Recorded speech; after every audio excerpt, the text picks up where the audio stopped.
that end result of the meaning for you personally as a coach is directly related to the journey.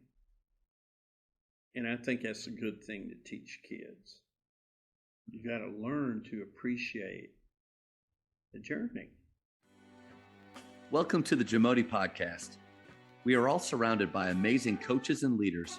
So let's get an inside look at not just what they do, but how they do what they do. After all, becoming the best versions of ourselves is Jamodi, just a matter of doing it. In today's special episode, we are joined by legendary coach Kenny Hoffpauir. Coach Hoffpauir has over 700 wins and has influenced so many coaches with his up-tempo pressing style of play. Our Hoops Talk was recorded after a day of MG basketball post and guard school. We were joined by the owner of MG basketball, Coach Matt Garnett, who played for Coach Hoffpauir at Glenrose High School. Before we hear from Coach, take a moment to subscribe to our podcast and follow us on social media at Jamodi Podcast. So this week we're at MG basketball camp, and we just finished a long day of working with athletes. But my partner in this camp, Matt Garnett, he'll be here in a little bit. He knows you from all the way back. You were his high school coach, so that's like a special relationship you guys have. I never had the pleasure of running into you when I was in high school, even though we were kind of around the same area. But you've had a huge influence on me without even realizing it. When I was at McKinney High School with Wes Watson, we were looking at pressing and wanting to play fast, and he literally handed me one of your packets of how to press, and we just ran with it from there. And so without even meeting me, and I would imagine a lot of coaches are like this, you've had a huge influence on me. So it's just been such a pleasure this week to get to meet you and talk with you. It was very kind of you to say that, Matt. And, you know, I felt the same way when I was a young coach. I would attend clinics and talk with older coaches, and I gained so much knowledge. And the frustrating thing at that time is, okay, what do I keep? What do I throw away, or not necessarily throw away, but I don't use it exactly in that fashion that it's being described. So I think as you mature as a coach, you pick out the things, like we were talking earlier, that fit your style of play. And then you get as much knowledge as you can from that person. If it's someone you identify as someone could help your players at your level understand your style of play and all those things. So I think in order to do that, I heard this a long time ago from a very well-respected coach, and he said, in order to percolate, you have to circulate. And I've always remembered that, because, you know, you got to get around. And sometimes that involves having a baggage or some luggage in the corner of your office or in your bedroom, and have an understanding wife that you are going to have to move a lot. Maybe some guys don't have to do that, but I've actually been around a lot of places. Basketball's been very good to me, and growing up as a coach and with the family is very good to my family also. Yeah. How did you come about knowing the style of play you wanted to play and who you were? How long did that take? I've always liked up-tempo, but when I began coaching, probably the most notable coach at the time was Bobby Knight. And so he had a strong influence on a lot of coaches. As far as man-to-man defense was the only defense to play, and you played it a certain way, deny the wings, and, you know, no second shots and all those things, real tough half-court defense. But we always pressed a little bit, but it wasn't until a few years later. Of course, Coach Knight has always been influential, but a few years later, there were some programs that were extending their defense, and even to the point of pressing after misses. And that's something that I think everyone should try and practice anyway. Yeah, explain the pressing off of misses, because that's unique. I think almost every coach out there, especially if they're down a lot late, they'll have a press Right. that they can go to. You looked at Mhm. pressing not as something we have to go to if we're in trouble, but more of like a way of life. Right. So much that you were doing it after misses. Well, I think it's a great equalizer. You know, if there's a mismatch of talent, then you can make up for that by being aggressive and trying to create more shots. And I never thought of trying to beat someone in the half court with less talent was a very good thing. Yeah. Never had a whole lot of success with that. So when I noticed that there were people who were very good at doing that, and I tried that, liked that. The players loved it. And the other reason, actually, I went to this style completely, was that I was at smaller schools at the beginning of my career that had multi-sport athletes. And so knowing that I wasn't going to have a lot of time with them, then we needed to have a unique style, something that might be harder to prepare for. And I think the best compliment we've ever received with regards to the system we deploy is that it's very disruptive. And I think that's anytime a defense can be disruptive, I think that's a very good thing.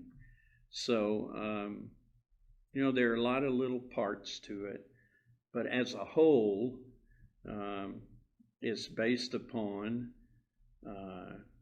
constant pressure and without giving up layups every time. You know, no one likes to do that. You're going to give up a few when you play How this did you way. communicate that with your team, though? Because, yeah, anytime that you are playing more up-tempo, one, points are going to be higher on the scoreboard. So if your goal is to hold the team to 30, 40, or 50, playing up-tempo is I don't think that's fair. I don't think you impose that upon your team. In this day and age, you know, I think it's easier to get by with that, if you will, because so many people play a wide open style, you know, and the dribble, penetrate, and kick out for threes, and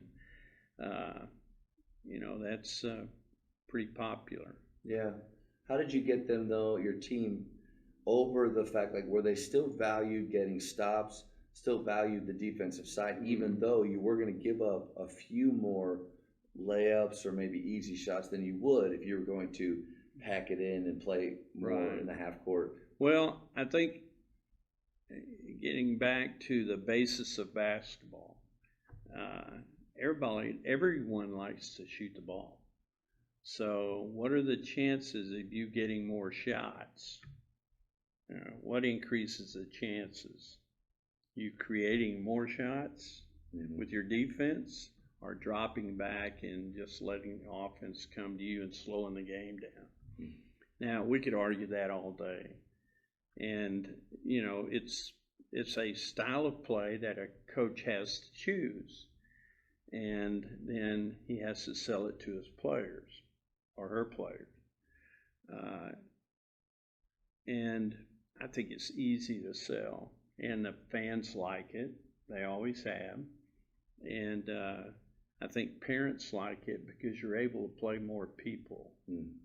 And so you can't play with just five and press every possession. Okay, and with regards to that statement, pressing the whole game, you know, I had a buddy when I coached in California, a guy told me, "I just don't think you could press the whole game, Coach." And I said, "Well, we just did." But, you know, I was kind of thinking that. And I said, "Well, I agree with you if you were to add something to the end of that statement. You can't press the whole game the same way. If you said that, I'd agree with you. But if you just say, I don't think you can press the whole game, well, we just showed you we could.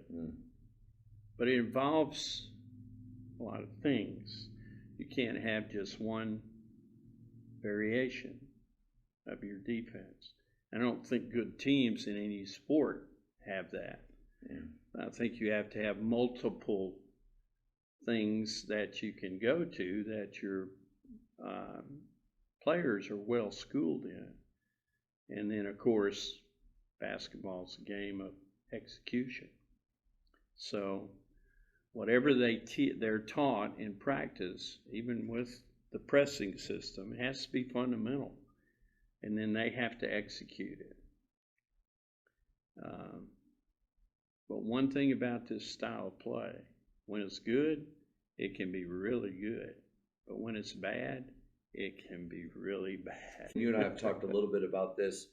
Even after leaving McKinney, coming to Grapevine Faith, I brought really more of your pressing style over, and then I went to that Grinnell type of look where it's just 2 on the ball, 2 interceptors, one safety always, and we just keep moving around. We called it wild, where we just go wild. And there's a mentality with that style of you start with it, you go the whole game with it, and you just run it up. And what you just said about we have won pressing the whole game. We've lost though when I feel like there were no adjustments made by myself. We just kept doing the same thing, hoping that they would break. And what if they don't break? So that statement about pressing differently and having different things to go to, I just think that's so huge.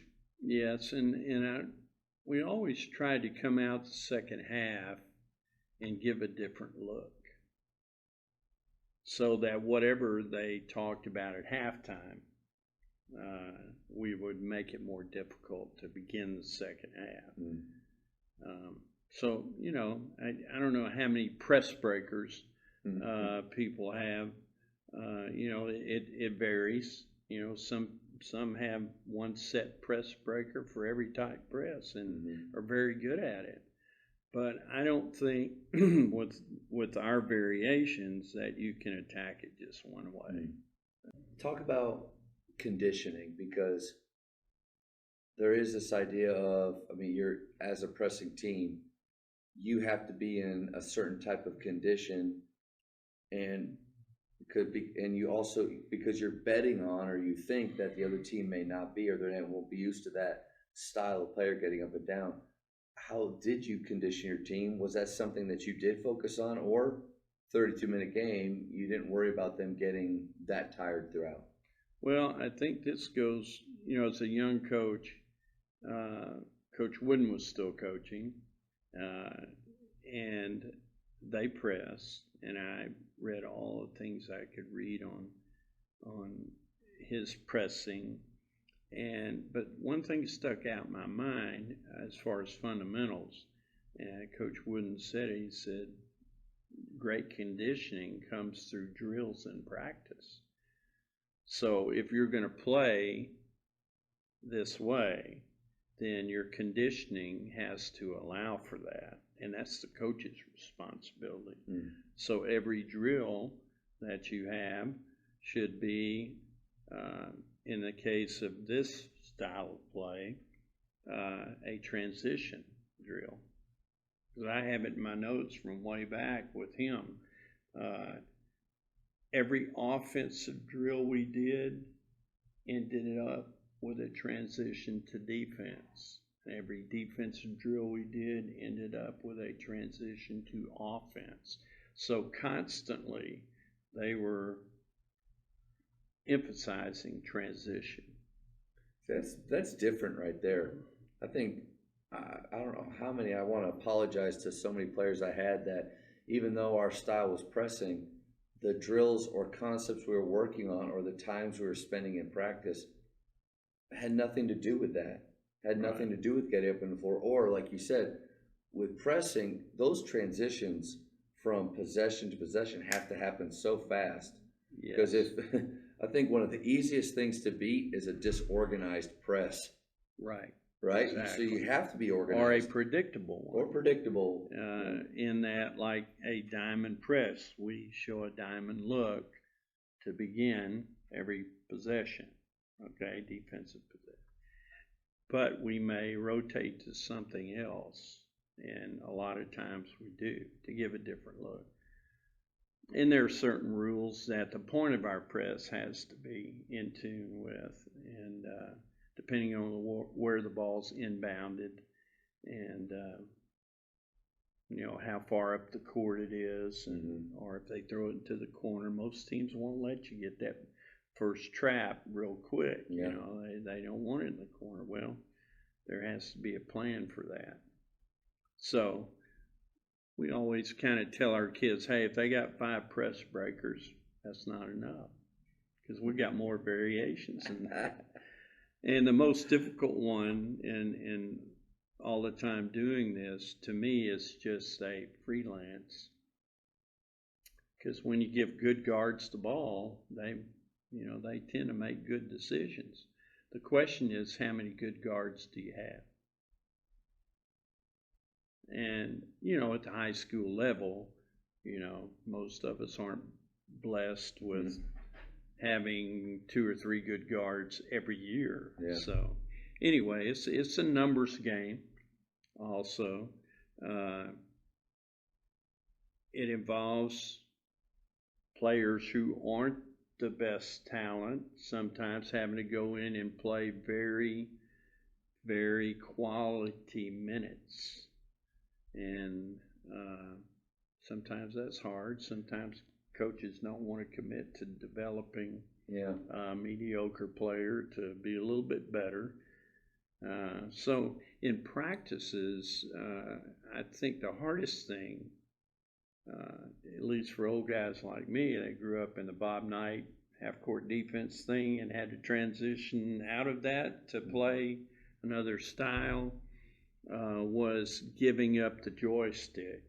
I had a close friend who was a coach, who did this, and he said, I don't want to be a joystick coach like the old Atari game. Yeah. You move your players around like they're on a video game. And that was great. I've always remembered that. And you got to give them some freedom. Yep. That means you got to loosen up a little bit. Yeah. And this system, if you're going to press the whole game, made or missed, you're going to have to scrimmage a lot. But I always liked my scrimmages to be controlled. Okay, I couldn't give up completely. I still had the joystick over here, but I didn't grab it as much. But I think an excellent way to teach the hold part hold method, really, this system lends itself to that teaching style. So we would introduce the hold, go through all the variations, do a little brainwashing, because even with the little guys, I ran the system all the way up 7th grade up. And I had the luxury of doing that at every head coaching stop I made. So the first thing we'd talk about with all groups was what our best offense would be. And so when I walked in the gym, I'd say, okay, what's our best offense? And they all better answered the press. Because we want to get it in their head that, hey, you're going to get layups here. Also, another way of selling it to your players is, think about it. If we only have 50 possessions in a game, how many shots do you think you're going to get? Now, if we have 110 possessions in a game, you think you're going to get more shots? So the message there was, the harder you play, the more fun you're going to have, and you're going to get to shoot the ball. And everybody should be able to make a layup. And hopefully that's the type of shot we're going to get. Yeah. And there's so much to unpack there. Yeah. My first thought was that I would love to go back because the style of play that you're talking about now, like you said, offensively being free, playing in space, attacking the paint, playing fast, that's really popular now. Where I don't know what the percentage is, but there's just a lot of guys like us out there now. But when you were coming up in the 80s and 90s, early 2000s, I would imagine it was just a different, there weren't as many. No. So what was that feeling like, knowing that what you're doing is unique and different? Did that help you Hard to prepare for. Yeah, sell it to your players too. It's different, yeah. Well, as I said, the kids like to play fast. They like fast break. Okay. So it was emphasized every day, and each were given a role to play. We ran the numbered break that originated with Loyola, okay, and probably even before that, right? Because we also run the Carolina secondary break, which is very old, but still very good. But so we would do that.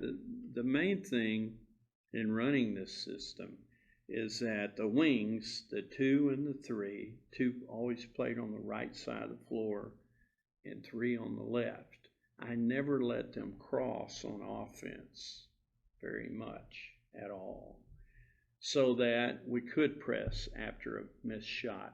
They would already be in their spots on the wing of the diamond look. Okay? In the middle of the press, which was our 4 who played the point of the press, and our 1, the middle of the press, the point guard, and then the 5 who was responsible for the basket. He was more or less the safety. I never would let him run back to the paint, though, because we always said we're pressing with 5 people, not so 4. You were trying to force those over the top passes that you could get under.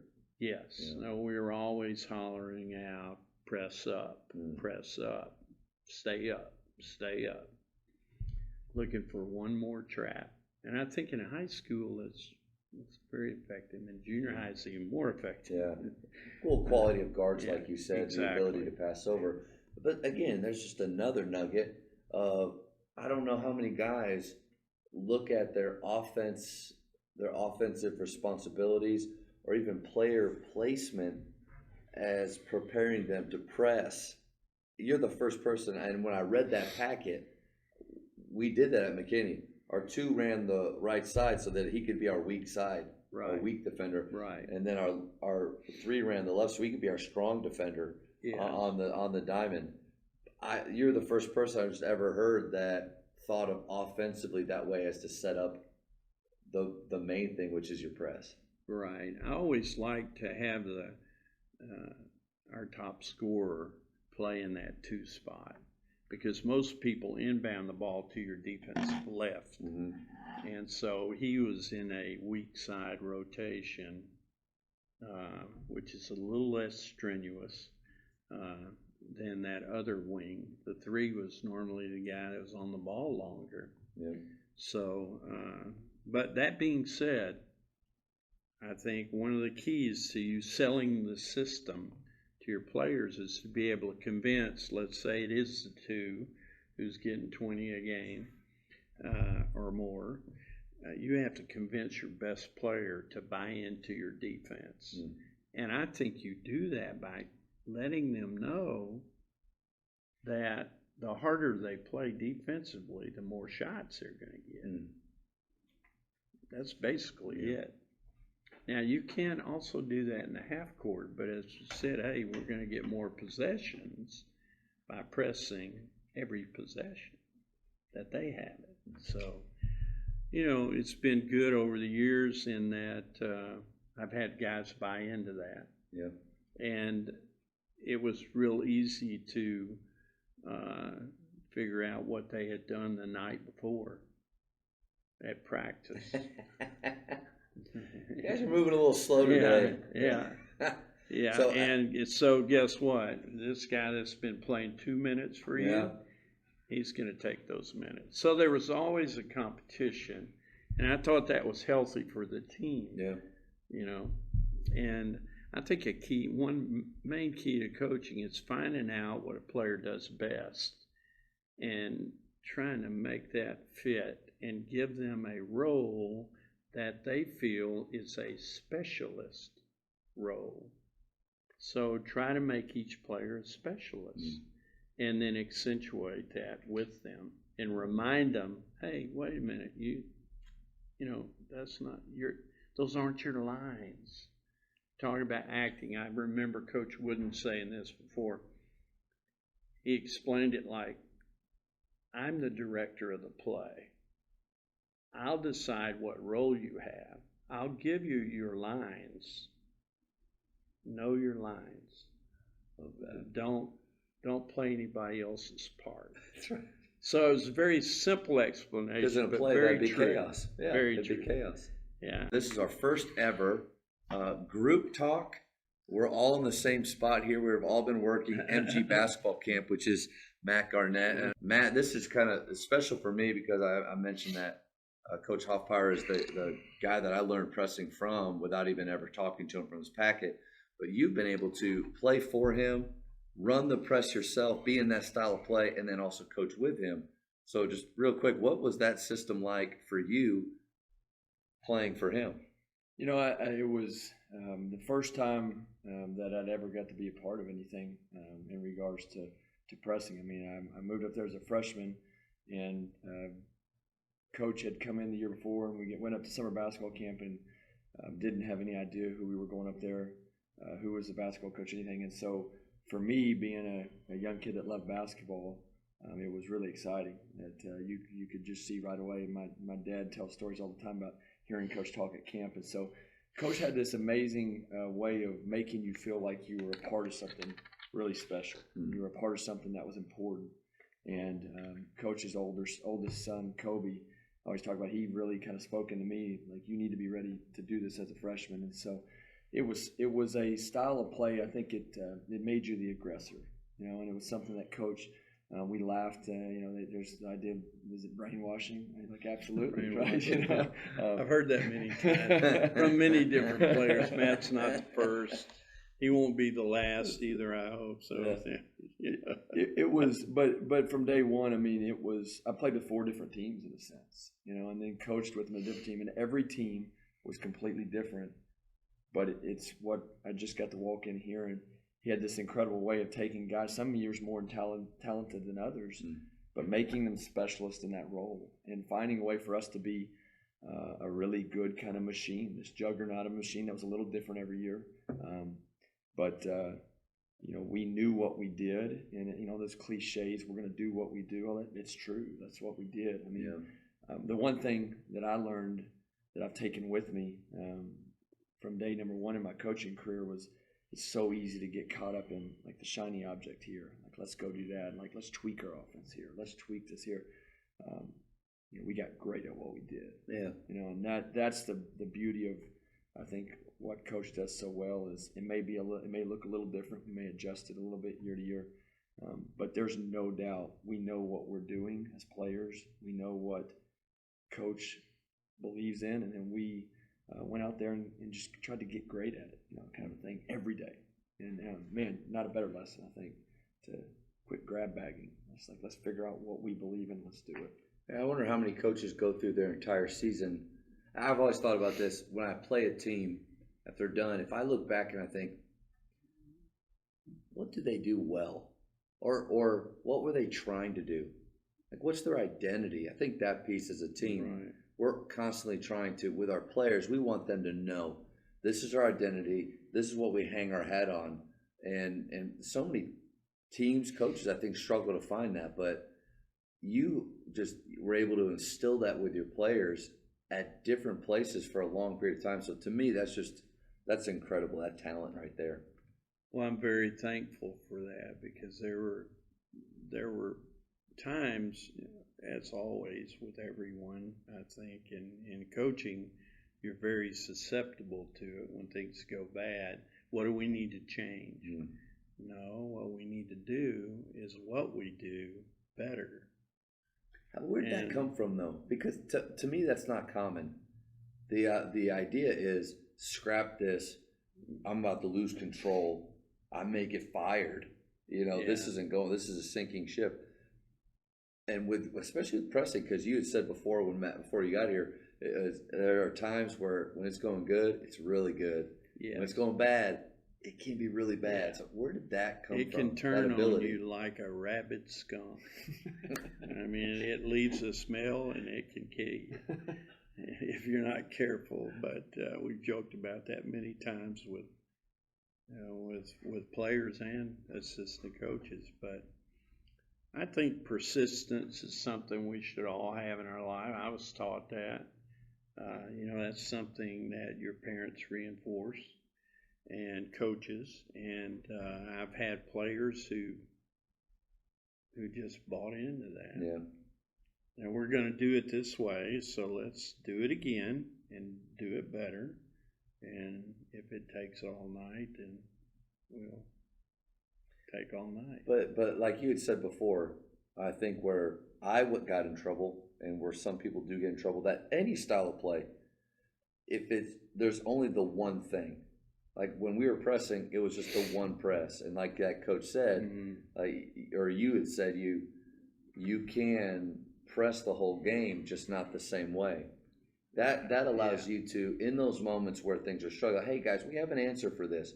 So I think as a coach, you don't want to be in positions where things are going bad and they look to you for guidance. And you know what, guys, I know this is hard right now. I'm not changing. That can be a hard message, but if you can, without throwing everything away, tweak and adjust, that's a way to keep them through those hard times. Right. Well, they're watching how you react. And if you react poorly at the first sign of danger, then, I mean, what are you teaching them? Yeah. And that has nothing to do with style of play. That has to do with fortitude, persistence. We had a sign in the dressing room that I liked a lot. That was from General Patton, and he's quoted, persistence paralyzes resistance. So just be persistent. And I think it's something we should all learn, and I think if you teach them on the court, they'll carry it in the classroom, and they're going to succeed if they just stick with it. So that's maybe a bit too idealistic, but I think it's good to teach kids. Yeah. So we never changed much. There was a way to do it, and it involved, after teaching the whole, breaking it into parts, and then putting the parts together to make the whole again. And I wondered if it would work at larger schools. And then when I left Texas in 91 and went to California and was able to get a job at a large school. And it worked. and then coming back to Texas, I was able to work at larger schools than I had before I left Texas. And it worked. So we just stuck with it. I think sometimes, and Matt and you and I have talked, and any point where you have any questions for him, because again, this relationship to me is really special, what you guys have, and you have way more connection with him than I do. I just have tons of questions as a fan. He also has the greatest experience with it in that he played it all 4 years. And, that's the real experience of it. Me teaching it is one thing, but players playing it, and it's their success, and me watching them have success. Of course, coaches have the records and all that, but watching them achieve success, because you have to play together on this. You're really exposing yourself as far as weakness if you don't play together, because the offense is spread. And we're in a matchup situation, more or less. So we're spread. That creates more pressure on each individual player to perform defensively. So I think so many times I get this from some coaches that maybe offensively want to start running and gunning. They'll make a comment, or they'll at least think, if I had those types of players, I would do that. And you've already alluded to the fact you've been at different states, different levels of play. I know through the camera it might look like Matt is just an athletic machine and a pressing machine, but I like this camera. but the whole idea. I wish I had a picture of Matt when he was a freshman. Oh man! And now his college picture that's still hanging up in Glenrose. If you go into Glenrose old gym, that old one, gym, yeah. it's still in that one from college. I mean, he's pretty ripped and has Yeah. guns and. Yeah, but the whole point, like you've had guys like Matt, and when you're at Highland Park, you had a certain type of player that you're still able to press with. That's what's fascinating to me too, is you didn't just pick jobs where you had the biggest, baddest dudes all the time, or the best athletes all the time. You had different levels, but you're still able to make the press work, which I think there's so many guys that wouldn't believe that that's possible. Well, there's the word, belief. You know, that they believed and they played together. You know, as we know, it doesn't matter what collection of talent you have. If they can't play together, you know, it's not going to get done. So there's a combination of whatever level of talent there is, you can still find a way for them to come together. And to me, basketball's the ultimate team sport. So they learn about teamwork. They learn about their role, and they learn about execution, in that if we don't execute as a team, which means I have to execute my role, then, you know, it could get bad. So there's kind of a fear, maybe, a fear of failure in that regard, Matt. Is a healthy fear. Yeah, absolutely. Yeah. I guess that's the thing I think that was so unique about it, because I think you have there is such an attention to detail, and there's a control, and there's we have to do things this way, but then you're actually giving up control as we play more aggressively, and I think that balance is hard. It's one thing to think freedom on offense, and you take your hand off the joystick, and that's hard. That's a challenge. But then I think our offense and our defense matched very well. But I guess I've never thought about this as much as defensively we were playmakers. You know, we had to be playmakers as coach told we had. But we also, there was an execution of, we had a rotation, so we had to, and then offensively to have that kind of freedom. I guess, was there ever a point that offensively, did coaching the offense with, there was freedom within it. We had to make plays with our spacing. Was one of them harder to stomach, I guess, for your personality? I mean, or what was the difference there offensively, defensively, I guess? Well, as I was telling Matt earlier, one thing I learned from Coach Wooden years ago was that, and they actually made popular the 2-2-1 press, but many times they were in a 1-2-1-1 look first. But anyway, the point is extended pressure. He did it with a small team, actually, relative to college athletes. They weren't really big. I think his biggest player on his best pressing team was a 6'5" guy. But they had great anticipation, quickness. They got their hands on a lot of ball. But as far as team workouts, he was saying that every offensive drill that they did ended with their defense being set up. So there was always a transition involved in everything they did. And I think I tried to put that into my practices every day, especially once you got through the preseason let's work on the fundamental things and individual drills and things like that. Every team drill was a transition.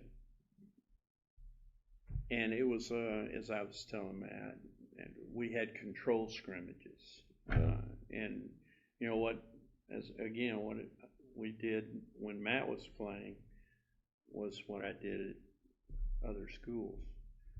To Matt's point, because I'm curious about that too. I really enjoy running and gunning on offense. And there were times where we tried to do that and pack line. Man, we were playing fast, but then we'd come back and almost hunker down in this. And I felt myself just in my chair. Come on. It's too slow. Like, we're too controlled. We have to speed this up. Like, it was conflict between. Right. Did you ever feel that so you were obviously comfortable with the chances you were taking on defense. Were you that comfortable also with your players offensively taking chances, firing up threes, doing that? No, we worked hard on talking about what's a good shot. Okay, and we wanted to take good shots. Of course, the best shot's layup. And if we're playing our defense very well, then we're going to get our share of layups. And there was, speaking of layups, there was a premium on those in practice. You miss layups, then that's not good. So let's just say that. True. But we got to where we were pretty good at that. So there was a major emphasis on that. But there's a lot of kind of weird things that have to go in pressing the whole game. One of my favorite drills, and Matt can explain it to you better than I probably, is the tip drill. And I learned about tipping as being actually a defensive fundamental, is what I refer to it as, from the days when Coach Patino in the 80s had his press going, with all the places he's been. He's always like the black press and the white press at Providence. I think, and I have that old VHS tape. And so the premise of it really started with that, after, of course, the fundamental part of it being with Coach Wooden. And I'm sure people have done it before. I hesitate to say all these things because, who invented it? Well, we're only sure of one inventor in basketball. That's right. That's true. And I would even venture to say that if Dr. Naismith were here sitting with us, he might even say, I heard somebody else had thought. I mean, you know what I'm saying? Bob down the road had a, or our ancestors that founded this game. Whatever. So tell me about tip drill. Give me some of the specifics. I'll let Matt tell you about tip drill. So tip drill, I think the beauty of the tip drill, and this is, I think, one of those misunderstandings of pressing, is, you think of pressing and the trapping, stealing the ball in traps, but there's this whole other piece of pressing that now when the ball's busting loose and it may look like they have an advantage. And so the tip drill was one of those drills where we're actually, you have two defenders, you have a person with the ball, and the ball is set up, and we have to, on go, we have to play out of a stance and learn to turn and run, and we learn to tip, and we don't reach. To we learn dig, right? To run through the tip. Is this fire drill from the packet? No, actually, fire drill is one thing that might involve tipping, or it might involve trapping. Split. But basically, with regard, when do you tip? When the ball's in the middle of the court. Tip middle, trap sideline. And there's a certain way to do it. Otherwise, it's a reaching foul. Yeah. I wanted to remove doubt from officials' minds. Talk about that. Sometimes I wanted to remove more than that. Yeah. How did you deal with fouls with an aggressive pressing style? Is that something that, because in our philosophy of faith is that fouls are errors. we don't want the game to stop. We don't want to see them rest on the free throw line. Excessive, I think. Okay. Fouls can, are not good, but fouling's part of the game. I think you have to accept that as a coach. Mm-hmm. That's part of the game. Now, if it's something that's done in a non-fundamental way, yeah, because that's a stupid foul. If they've got a great trap, a great second trap in that coffin corner, and that guy's about to cough it up, and they slap down. Right. I mean, those are things. And we worked really hard on right. that. Trace the ball. Mm-hmm. That guy's in a bubble. You cannot penetrate that bubble. Okay? It's hard plastic. Mm-hmm. All you can do is rub on the outside of it and trace the ball. That's fundamental. Pressing. Trace the ball. Okay? And another thing we did was when we trap, we lock the trap. In other words, the last guy there locked the trap. That means his leg went around his teammate's leg, and we formed what I called an L trap, as opposed to a V trap that might be open. Mm. And as a guard, that you're taught, if nothing else, step through it. Mm-hmm. Well, you can't step through a locked trap. And that's one thing I talk to officials about for every game. I would mention, we're going to lock our trap. So if they try to step through, I don't care if you call 2 charges, because I'm going to have 2 players that are going to take a charge if they try to step through a locked trap. So I got it in their minds anyway. And I may have even heard that years ago from Coach Patino, but I think it's very important to let the officials have to kind of know how you're going to play. Okay? And I think in football, they even have a pregame discussion about stuff like that. So I think it's your duty, if you have an unusual style, you need to remind the officials that. And if neither one or none of the 3 have called your game before, then you got to kind of let them know what's coming. That's a good note. Otherwise, they're going to be calling everything. And the beauty of that concerning fouling is they can't call everything. That's right. That they would make a travesty of the game. They did that. Although we don't want to do that either by excessive reaching and jumping and trying to swat the ball. I never was for that.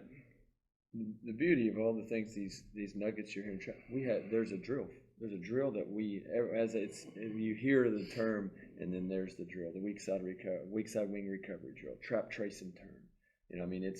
These were things that were what we did. They were our rituals. They were, I learned, the process. Coach Saban's got the incredible, Coach Beard's got the process. Now we had the process. We maybe didn't call it the process, but that's what we did. And on game day, we went through and it was these things that we did. This is what we do, and we drilled it, and we believed in it. And then, it's like anything else. Whatever you focus on, you get better at. But we didn't. It wasn't just him saying, we were locking every trap, and we were learning to tip and then open up so we can convert. And I would say the thing offensively that comes to mind when we start talking offense is I never even understood our offense as separate from our defense. That's probably why I didn't have any idea, because it was a conversion. It was, if I heard we're going to give ourselves a chance to score with our defense here, hit this free throw so we can score with our defense. But we were never, this might sound crazy, but I don't think, unless it was late game, we were thinking about the machine of the press. Like, it was a 6-0 run at any opportunity. It wasn't just this possession and we were spooked by this possession. We were going to wear on you.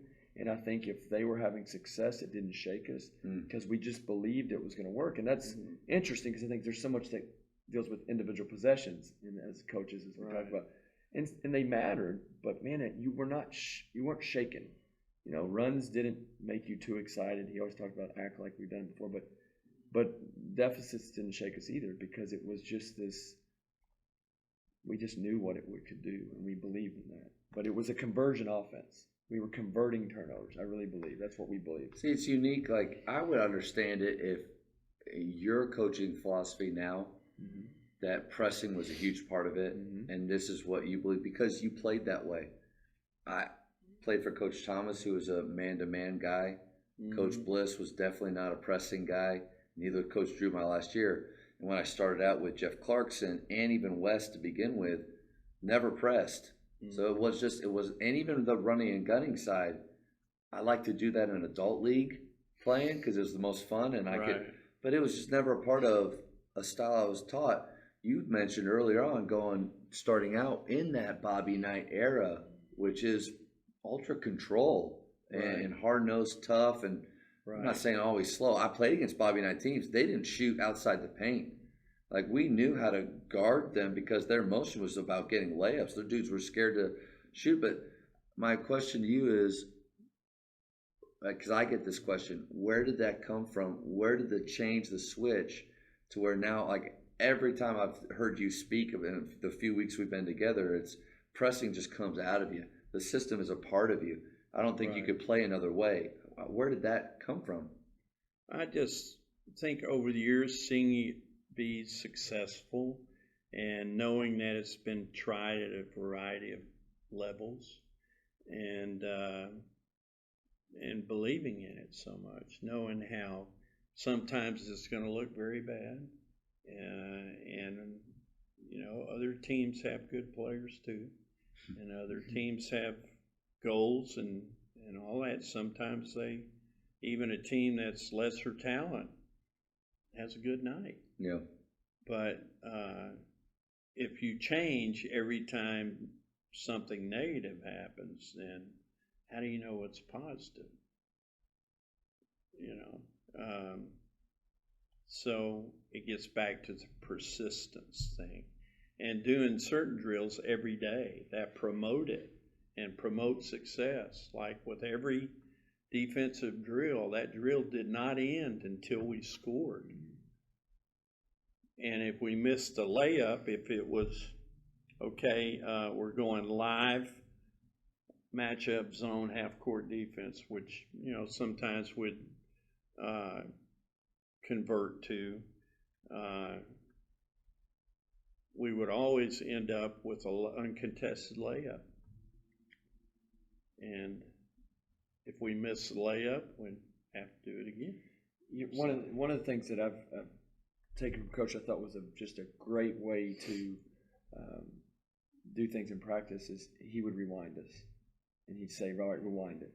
And so we would go from where maybe the mistake or the point of emphasis was, and we would rewind it, and then we would convert it. And we would, and sometimes, it was making a big shot or whatever it was, but we would rewind it. And I always thought there was just a beauty to, all right, rewind that.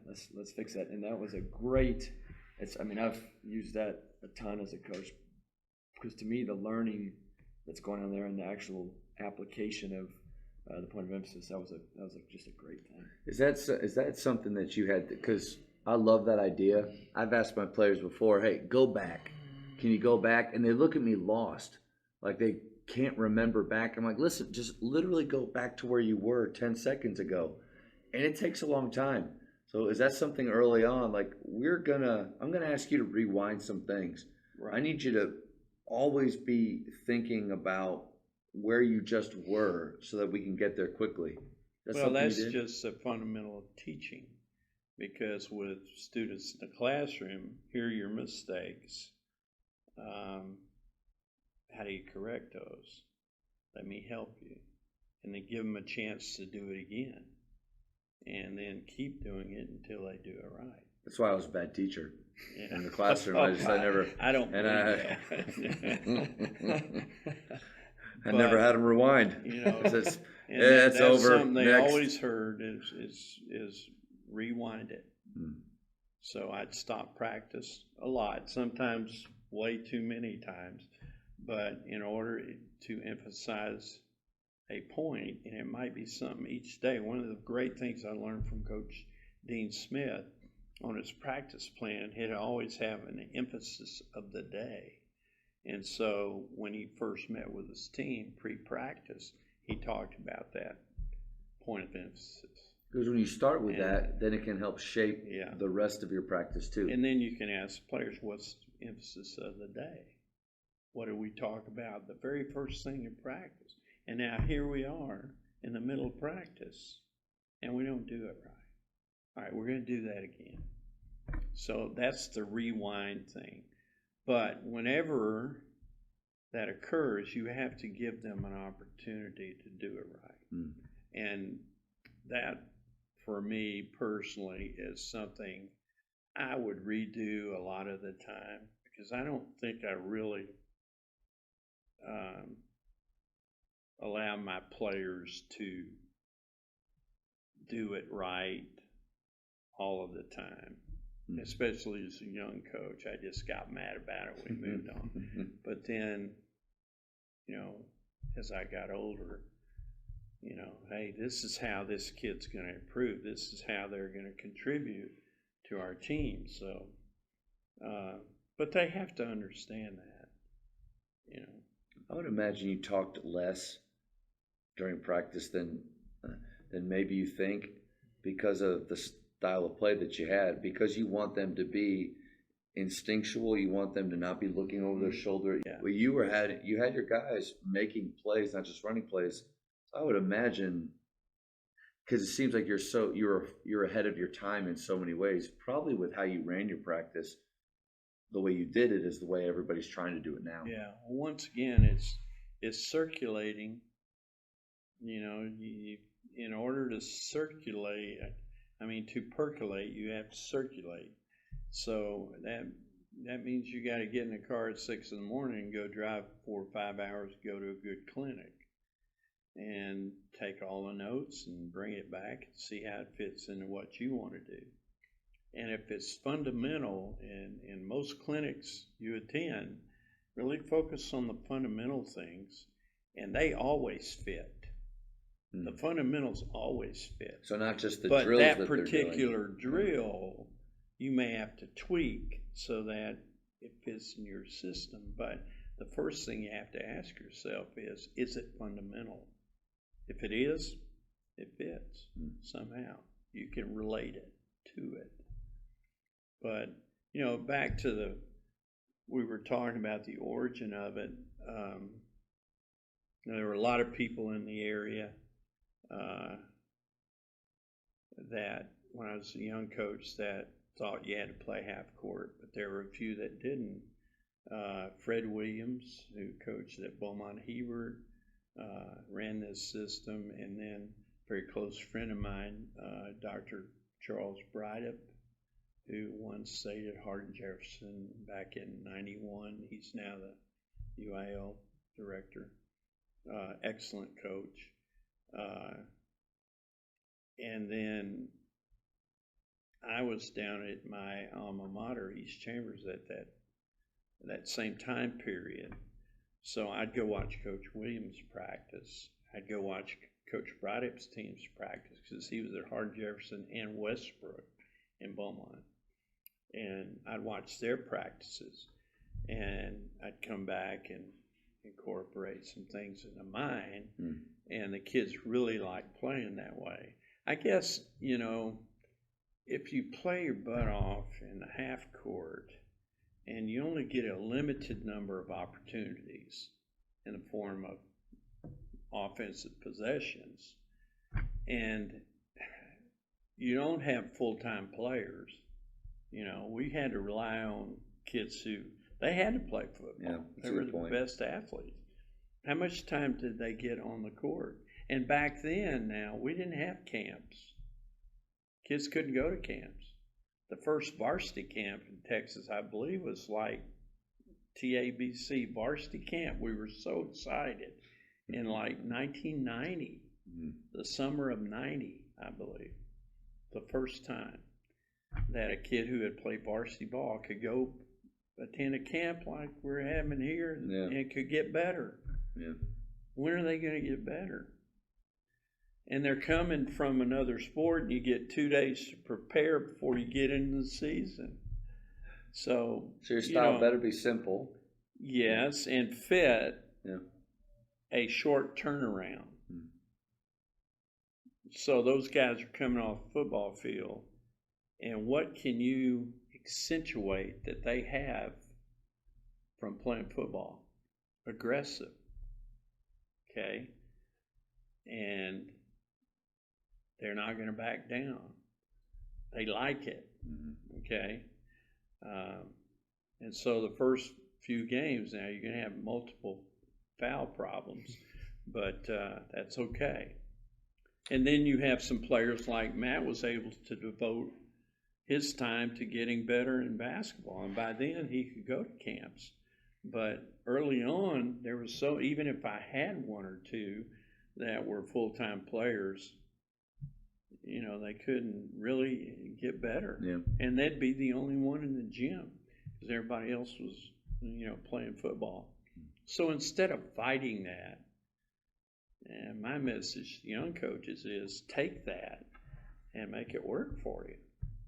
I wonder how many, I don't think I've ever, if I have football players, I've never thought, does this style make it easy on them to come out? I don't think I've ever thought about that or cared about that. Yeah. But that's a really good point. Yeah. Is your style of play, are they excited to come out and play because they know that what they've been doing, there's some part of that in football that will translate and help them be good at it? Or when they come out, are they frustrated? They feel behind. It's a different language. Well, I think that's the challenge as a coach, not to let them feel that way. Yep. And I always made it a point to talk to the football guy, hey, we'll be here when you get here, okay? One year, Matt played, maybe it was your freshman year, where we had like 12 seniors? My sophomore year. Your sophomore year. Kelly was a senior. And so we didn't have many guys in the gym with Matt, and we had all those guys playing football, but they went to the regional finals in football. And we didn't start until late November, right before Thanksgiving, I guess. And but winning begets winning. And try to emphasize that, hey, you guys know how to win. All right, now let's just change uniforms and keep doing what you're doing. Okay, we're going to do it the same way. We're going to be aggressive. We're going to have great teamwork. We're going to be relentless. We're going to do the little things right. And, I think the two can blend together rather than, for years I thought, God, can't rely on football. But yeah, well, you have to. Your best athletes in this state, okay, at small schools, they have to play everything. Yeah, so it's a good reminder. I think it really is, and I'd say that to young coaches because I was guilty of it as a very young coach. And then, you know what? It didn't help anybody. But when I try to make that what people might consider a negative, a positive, then it was good for everybody. Because then the football coaches started coming to basketball games. And there was more of a bond between coaches. Less animosity, more of our programs together. That's cool. Because it doesn't matter what, in high school especially, like we're all coaches. Doesn't matter what you coach. And think about it now. Sometimes we're all we got.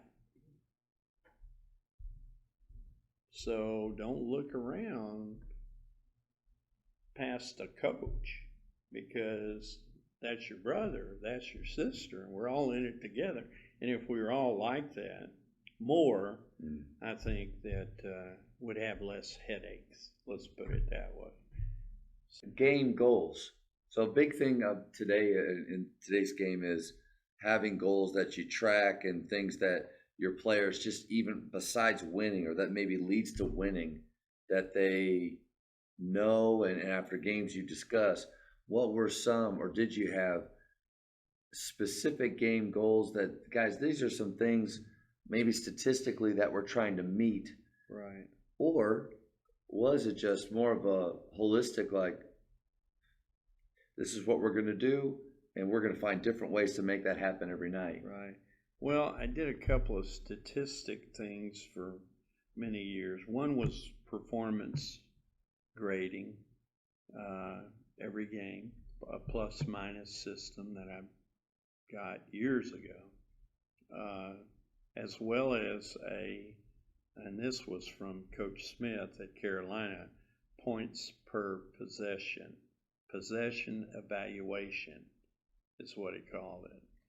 And the most important part of that we looked at, and the players would go look at that, was the opponent's percentage of ball loss. Okay, percent ball loss by your opponent. Okay, that's a barometer. Okay, and the magic number for us was 20. Okay, if you get your opponent to turn it over 20% of the time, then you're going to get more shots.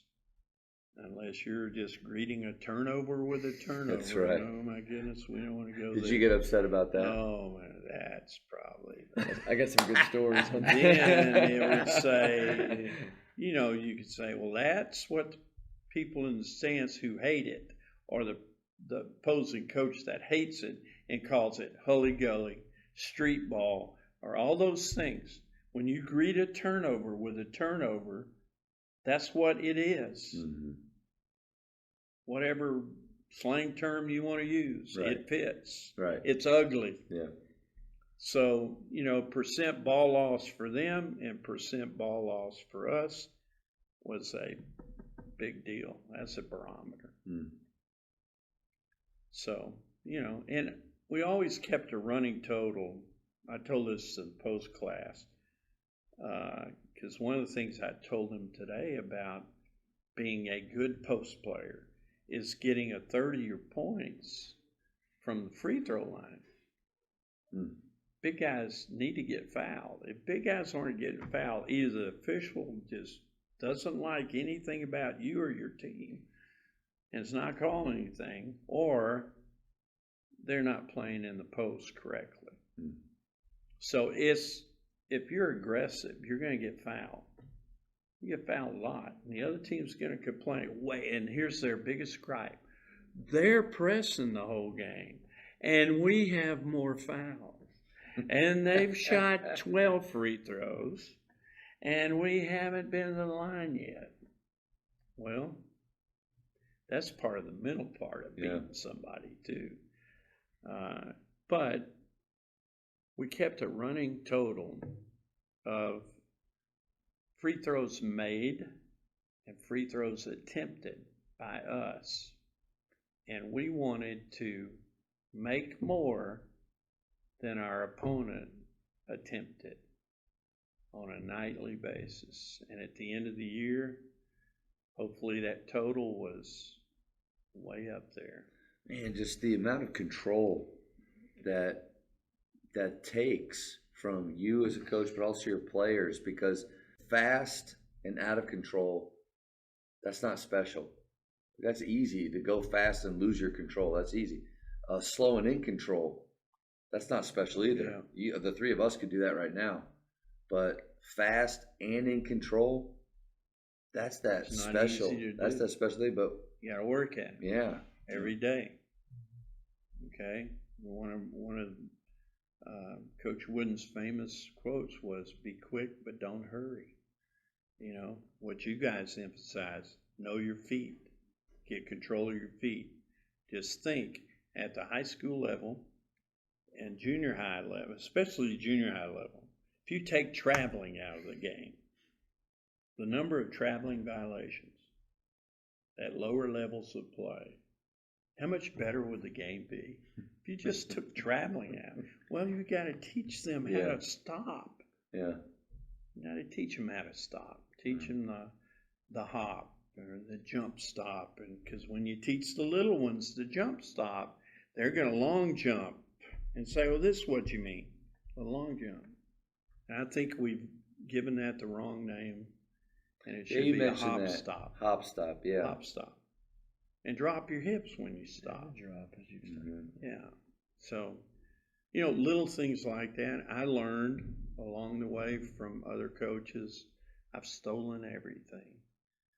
But I think the challenge is, how you get that across to your players, and in such a way that they can all buy into it, all 15 of them. Because I like to carry 15 guys. If you got 15 that even come out for the team. Yeah.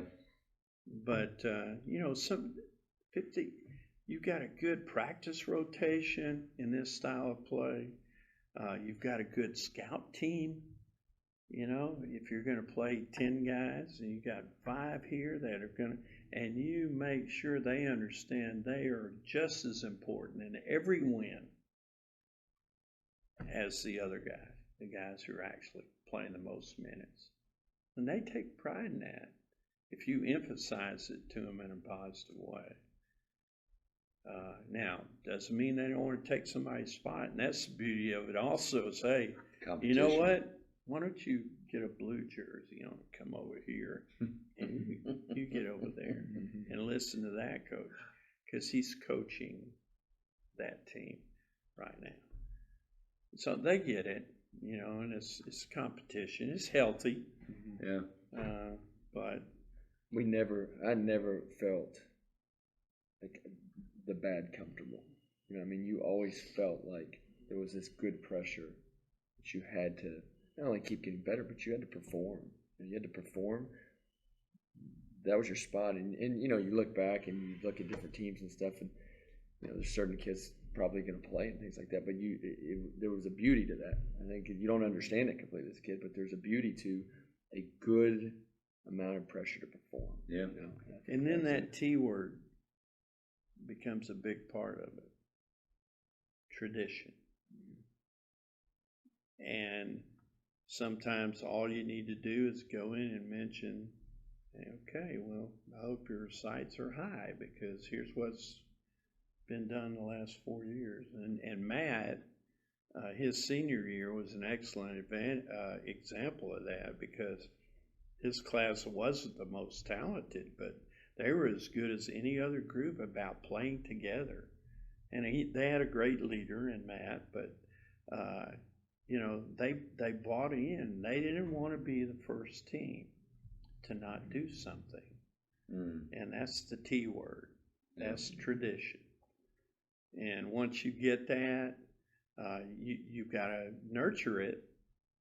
Okay? You can't abuse it. But you do that by every day telling them the ingredients that go into that. Okay? And how to maintain it.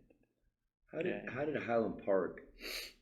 So Highland Park already has the T word. It's been ingrained in them since they were little, and on for 100 years back, or whatever. But the S word too, success. Yeah, we're better than you, and we know it. That's all how you I felt had to like do is mention to them something that would help them attain success, and they were totally into it. How did they buy into, because I would assume that pressing and that style of play was a little bit foreign to the basketball tradition that had been there. How did they take it? I happened to get in there at the right time with the right group who needed to, a lot of them, if I recall, were first-year varsity players. And actually, it was a beautiful combination in my mind as a coach, because they were so well schooled in the matchup zone. They were so awesome at that. They knew all the terminology. I mean, I learned so much from them the first year. So what my challenge was to get them to extend their defense and be confident in that, based on the same principles as the matchup zone was in the half court. And they did it, and they figured out a lot of it quickly. And so, the T word and the S word. And so I was just extremely lucky to get there at that time. And then so we ran it from 7th grade up, and I was able to keep, there were 3 teams. We had 7 A, B, and C. We had A, B, and C. And I mean, All it was pressing. like, they were all doing the same thing, and they were all into it. That's awesome. And then, they had the means to be able to get better in summer too. Mm-hmm. And then at the varsity level, they knew that there were going to be 15 spots, but the majority of the playing time was going to be 10 people Mm-hmm. at the most. So there's a lot of competition going on there, which is a very competitive environment. Yeah. So that was an easy sell. I cherish my years there because I learned a lot. How long were you there? 5 years. 5 years. Yeah. And that was a lot of fun. But it was an unusual way for them to play. Most of those kids hadn't. And, I even had a few football players over the years come over and play. I wish I'd have had Stafford longer. I mean, he was a pretty good player in basketball too, but he didn't play past his freshman year. He didn't want But to by press. then, everyone knew he was going to be playing on Sunday in another sport. Yeah. It wasn't going to be basketball. So another one who stayed in the gym all the time was Clayton Kershaw. He would come in and shoot every day at lunch, and I think he played in junior high. He didn't play with the freshmen when they were freshmen though. But it was an easy sell because they believed in teaching. They wanted to be taught. They understood the value of learning. And I'm not saying the other places I've been were not, but you were asking me in particular about Highland Park. But David Peeler said the same thing about how there are misconceptions from the outside of what that place is like and what that environment's like, and he has the same kind of feelings about it.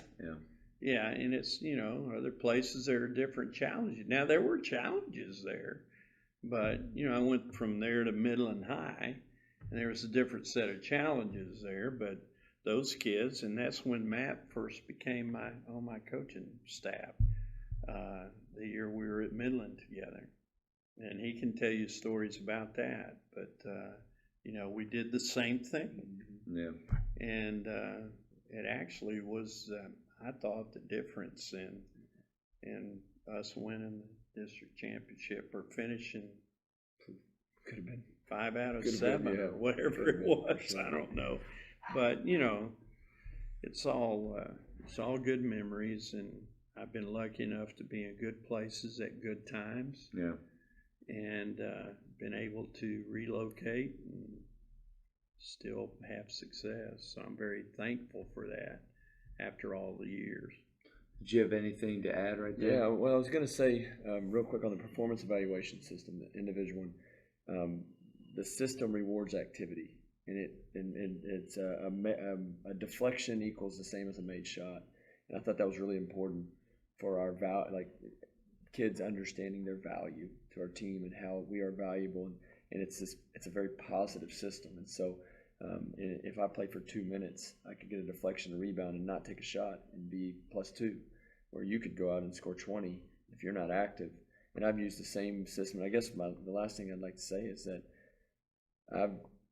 when I coached, I think what I learned from coaching, I had the opportunity to be around Coach a lot as a player. Just kind of lived up there, and then was able to be his assistant and just got to be around him every day, and then just continued to spend a lot of time with Coach. And I think the thing that I learned more from him than anything else is that my first college coaching job, we didn't press. We did it, but I think he didn't teach me just that pressing is the way to do it. Be who you are and believe in what you're doing. And all these principles may have been completely contrasting in the style of defense, but that's why it was successful. And the performance evaluation system worked great for half-court man-to-man at McMurray University. It worked great for Weatherford Christian junior high girls. There's a beauty to the system. Can even be a different style of play, I believe, if you believe it like he believes in the press. And I think that's what I don't know where but he's got a steel rod on his backbone, and that's what he taught me. Like, that's what you do, you know. And I'd say without a doubt, like, I don't have any of the success I have a coach if I don't have that quality. And there's a beauty to the pressing. Mm-hmm. There's a fun to that. Like, but man, that's the secret sauce. Yeah. Is the leadership within the system, and that's where I think I've heard him say it to lots of guys and former. You know, don't go try to I don't think he says like don't be me, but you got to be you. You know, you got to take what we learned from him and be you. And I think that's the secret sauce to coach. Yeah. It just is, and that's why it's so good. So that's what I would say. If anybody, you know, you don't to be that committed and that good at what you do. It's not just if you're a pressing coach. If you're really truly committed to your process, like he is. Right, and you know, I used to take offense when somebody would say, "Hey, you can't press on me." You know, do what you do. You know, don't. As a matter of fact, I advise you not to do it. Okay, don't do it, because I don't want to get beat by it. But not that I haven't now. I have, because of the people I mentioned before who are very good at it, the pioneers of it, if you will. But I think the whole key to it is remembering who you are and find a style of play that suits your personality and your teaching style. Yeah. That's, you know, it's all about teaching. Mm-hmm. So what is your style of play? The first question you should ask your team, once you've selected the team, you walk in the locker room the first time, even write it on the board. What is our style of play? Because everything else must follow that. What's your style of play? And the great thing is there's so many different ways to play. Mm-hmm. Although now we look at TV and all of what the kids want to do, and we say, well, there's only one way to play, I guess, and that's, you know, beat the ball to death by bouncing it so many times. We just kill the basketball. Let's have a moment of silence. This basketball is dead. James Harden's killed quite a few basketballs. Oh, yeah. Last question because it's late and after a full day camp. I love asking this question to coaches I don't know, but especially the guys that have so much experience doing so long. If you could go back and do something differently, change something, what would it be in coaching? That's real hard, man. I'll have to think a long time about that, really, man, because you know, when you get older and you look back, you appreciate more the journey than wherever you land. You know, I really believe that. I mean, the good times and the bad. You know, this past year when I didn't have a team, I wasn't the head coach of a team, and I had some medical issues and surgery and those things. I had an emptiness inside of me because I didn't have the highs and the lows. Because you can't appreciate the highs until you've had the lows, and vice versa. I mean, you know, you got to put it in perspective. And having done that for a long time, you know how much it means to you. And that end result of the meaning for you personally as a coach is directly related to the journey. And I think that's a good thing to teach kids. You got to learn to appreciate the journey because the world's moving really fast. And for this new generation, they've got hundreds of options every day. And a lot of them aren't good. Mm-hmm. So, you know, it's your job as a teacher and their coach to try to help steer them away from some of that and steer them toward things that you know are good. And in the meantime, teaching them to find out what's best about them, you know, And then how's that fit in your program? Well, if they were all the same, it could be real good or it could be real bad. Because if one thing affects them negatively and they're all alike, that Nobody to species balance won't out. survive. Yeah. It won't survive. Mm. So there has to be a variety in there. So I think you got to remember that. But I guess to answer your question, Matt, I don't really, nothing jumps out to me that I would change. I think that is the answer. I think when I ask that question, sometimes some guys have specific things, especially with coaching, like early on. Like if, let's just say, you found pressing, later on in life, I'd go back and I'd press from the very beginning or things like that. But then the other answer to that is really wouldn't change a thing because of that, what you just said, of the journey. I mean, the difficult times and bad things that have happened in my life, looking back now, I see how they've shaped me and they've helped me to get to where I am right now. And I think that's kind of what you're saying as well. So you answered it perfectly. Well, it really is how I feel. And now that I'm starting to break down in a variety of ways, hopefully I'll still have my mind for a little while longer, but I can't think of anything.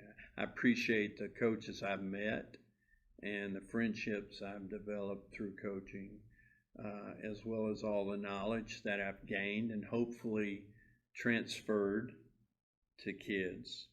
And I do think I'm very proud of the fact that there are a lot of kids that have coached who absolutely love basketball. Yeah. They love playing it. Some of them are coaches now, but they were glad that they, I hope that number is 100%, but that's ideal. And there's one thing I wish I would have done more of is telling the guys how much I appreciated them playing hard every day.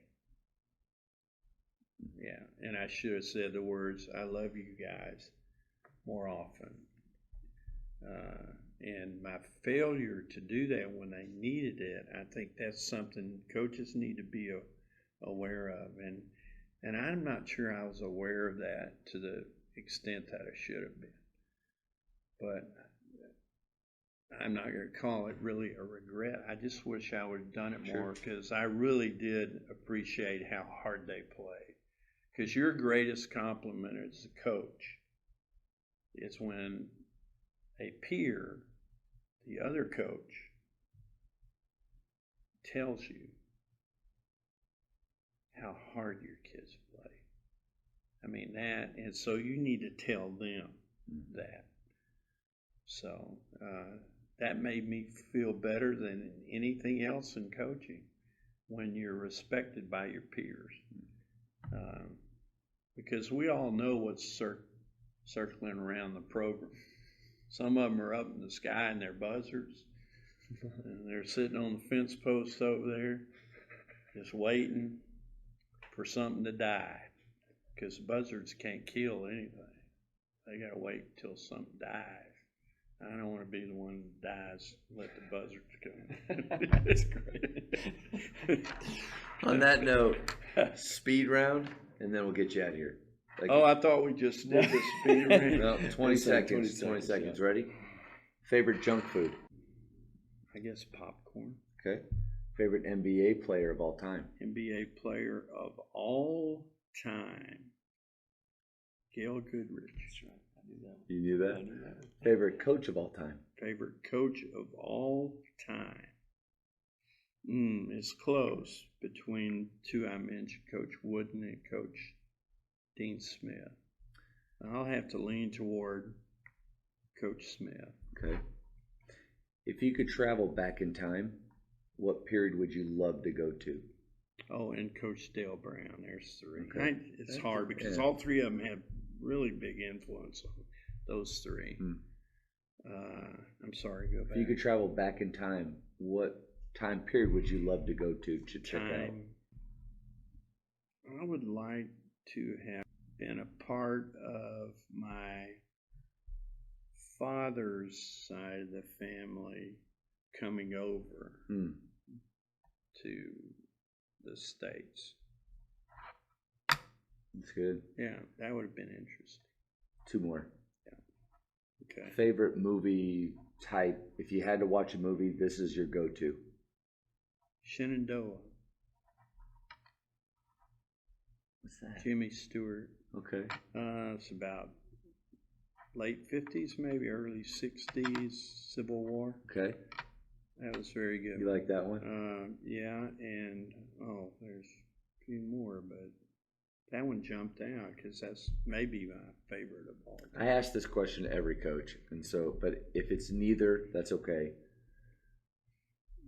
Godfather or Star Wars, which one's better? Godfather. We've been aligned in a lot of ways. Yeah. But we just, Really? I'm a Star Wars guy. You're a Star Wars. Oh, the Force, the dark. Last question: how many cups of coffee? I'm old enough to be your father. That's the line of the show. Maybe I'm Luke. Maybe I'm Luke. And you're, that makes you Darth, though. I'm not your father. Well, Anakin was. So don't ask me that question. Yeah. Last one, and especially maybe when you were coaching, like, how many cups of coffee do you drink per day? Late in life now, 1. And I never drank before that. Really? I just drink Dr. Pepper like they were going out of style. But I drink 1. The perfect morning for me is getting 1 large McDonald's coffee. Nice. And that's it. I never have been a coffee guy. Because I am a personality that would take that to the extreme. Like pressing. Way too like running and gunning. Well, it's basic science. The all or nothing law of conductivity. You're either in or you're out. It's all in. I'm all in. Somebody came up with that famous all in thing. Well, we've been saying and doing that forever. But all of a sudden now it's on t-shirts. Now it's on t-shirts. So we're talking about poker playing. Well, I can relate to a lot of others. Yeah, that's right. So this has been so much fun for me for a few reasons. One, to do it live and with a group. It's the first time ever. So you're a part of that. Really? That's awesome. For you're a part of that. That's awesome. To do it with you just because, I mean, I've aligned with you with camps and also just been such a big fan. I think you're one of the best teachers of the game out there. Absolutely. And then I'm glad I was able to witness it. Yeah. Too. And he's got a great co-director, and you guys do it right. And I've been around long enough to know whether it's done right or not. Yeah. And it's being done right for sure. I just want to thank you for your contribution to basketball, high school basketball, Texas high school basketball, to all the kids and coaches that you've influenced. You'll never know, right, how big your tree is of all those people. But, man, I just imagine that so many people are grateful for you. And just in a short amount of time, I sure am. So appreciate it, man. I appreciate it. Thanks for having me, man. Yeah.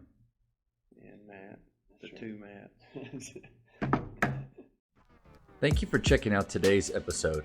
Please take a moment to subscribe to this podcast, share it with your fellow coaches, and find us on social media for what's coming up next on the Jamodi Podcast. It's just a matter of doing it.